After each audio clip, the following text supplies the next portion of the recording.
తెలంగాణ రాష్ట్ర ప్రభుత్వం ప్రతిష్టాత్మకంగా తీసుకున్న ప్రజాపాలనకు నేటి నుంచి శ్రీకారం చుడుతుంది.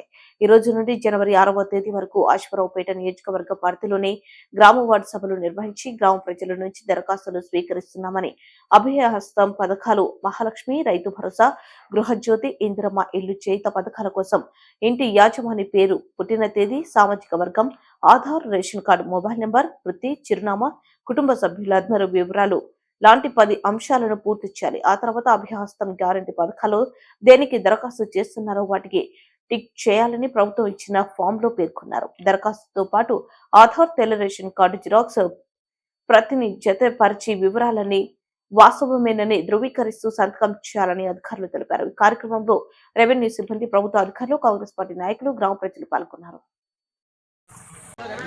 కాంగ్రెస్ ప్రభుత్వం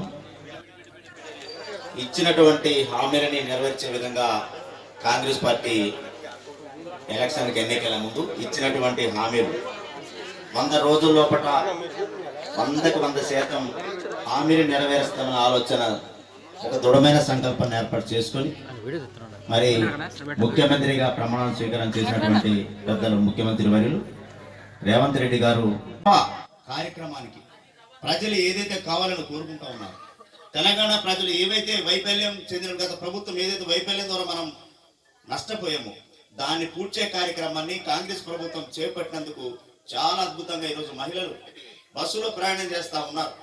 ఉచిత బస్సు ప్రయాణం చాలా ఆనందంగా ఈరోజు వెళ్తా ఉంటే హైదరాబాద్ వరకు ఫ్రీ. మన రాష్ట్రం మొత్తం అంతా కూడా మహిళలకి ఉచిత బస్సు ప్రయాణం ఎంత అద్భుతమైన కార్యక్రమం. రేపు గ్యాస్ బండ 500 రూపాయలకి 500 చూసారా? నవ్వుతూనే ఉన్నారు. అబ్బో నేను వెళ్ళి వచ్చిన, నేను హైదరాబాద్ అంటా ఉన్నాను. ఈరోజు చాలా మంది కూడా నా ఇంటరాక్టివ్ ప్రోగ్రామ్ చేసిన అక్క ఎలా ఉంది బస్సు ప్రయాణం అంటే, కానీ 6 సీట్లు మొత్తం ఆపారు అన్నారు. అదేంటి మీకు ఇవ్వటం అన్న, దాని వెనకాల పురుషులు మాత్రమే రాస్తున్నారు. ఒక్కటి ఇచ్చినటువంటి సమాచారాన్ని వారు తీసుకున్న తర్వాతనే మీరు ఇచ్చినటువంటి ఆమోదయోగ్యమైనటువంటి ఏదైతే ఉందో తర్వాత పరిశీలిస్తారు. కానీ వాటి మీకు రసీదు ఇచ్చిన తర్వాత చాలా జాగ్రత్తగా పరిశీలన చేయండి. అదేవిధంగా ఇంకొకటి అక్కడ నన్ను ఒకటి అడిగారు, సార్ 6 గ్యారంటీ పథకాలు అన్నది కాంగ్రెస్ పార్టీ, మరి 5 ఇస్తా ఉంది సార్, మరి 6వది ఏంటి అని అడిగారు. 6వది యువ వికాసం. యువ వికాసం చదువుకునేటటువంటి పిల్లలకి 5 లక్షల రూపాయలు గ్యారంటీ కార్డు ఇస్తుంది. మన పిల్లలు చదువుకోవాలంటే 5 లక్షలు అక్కడ నవ్వుతా ఉంది. చక్కగా మీరు అందరిలో కళ్ళలో ఆనందాలు వ్యక్తం చేయాలా, ప్రతి పథకానికి అర్హులైనటువంటి ప్రతి ఒక్కరు సద్వినియోగం చేసుకునేలా మీరందరూ ఉండాలని చెప్పేసి మరొకసారి పేరున ప్రత్యేక ధన్యవాదాలు తెలియజేస్తూ 30 పంచాయతీలు ఉన్నటువంటి స్పెషల్ ఆఫీసర్లు కూడా ఈరోజు ఈ కార్యక్రమం మొదటి కార్యక్రమం ఉందని చెప్పేసి ఇక్కడే బహుశా వచ్చినట్టున్నారు. కాబట్టి రోజువారీ కార్యక్రమాలు 8 గంటలకు వస్తామంటే 8 గంటలకి 2 సార్లు సాధించేటటువంటి బృహత్తర కార్యక్రమాలు ఏమంటే రూపుదిద్దిన ఆ రూపకల్పన ఈరోజు కాంగ్రెస్ ప్రభుత్వం అద్భుతమైనటువంటి ప్రజాపాలన అందించబోతా ఉంది. ఈ ప్రభుత్వ పథకాలు ప్రతి గూటికి చేరాలనేటువంటి ఒక ఆలోచనతో ముందుకెళ్తా ఉంది.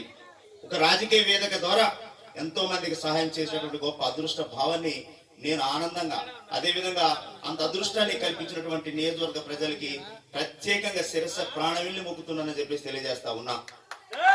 ఎందుకంటే ఇదొక్కటే, నేను ఎప్పుడు ప్రజలతో ఉంటాను, ప్రజల సమస్యల మీద ఉంటాను. అధికారులు కూడా ప్రతి సమస్యని ఛేదించే విధంగా కూడా వారు ఉంటారని కూడా భావిస్తా ఉన్నా, ఉంటారు కూడా. ఈరోజు ఈ కార్యక్రమం మొదటి నాందిగా పలుకుతూ నా రాజకీయంగా ప్రభుత్వ పథకాల్ని ప్రజల్లోకి తీసుకెళ్లేటువంటి గొప్ప వేదిక నాకు మొదటిది ఇది కావడం కూడా నాందిగా చాలా అదృష్టంగా భావిస్తా ఉన్నా. ఈ గ్రామం చాలా డబ్బు లేని పరిస్థితులు నేను చూసిన, కానీ ఇవన్నీ రూపుదాల్చాలంటే ఒక రాజకీయ వేదిక తప్పనిసరిగా ఉండాలని చూసిన. ఆ రాజకీయంగా నాకు పదవి ఉన్నా లేకున్నా, డబ్బున్నా లేకున్నా ఎంతో మంది నిరుపేదలకు సహాయం చేసినటువంటి గొప్ప కార్యక్రమం నేను చెప్పడం జరిగింది. అదేవిధంగా నాంది పలికినటువంటి వారు నేను. అందుకని ఈ ప్రభుత్వ కార్యక్రమానికి నాకంటూ అవకాశం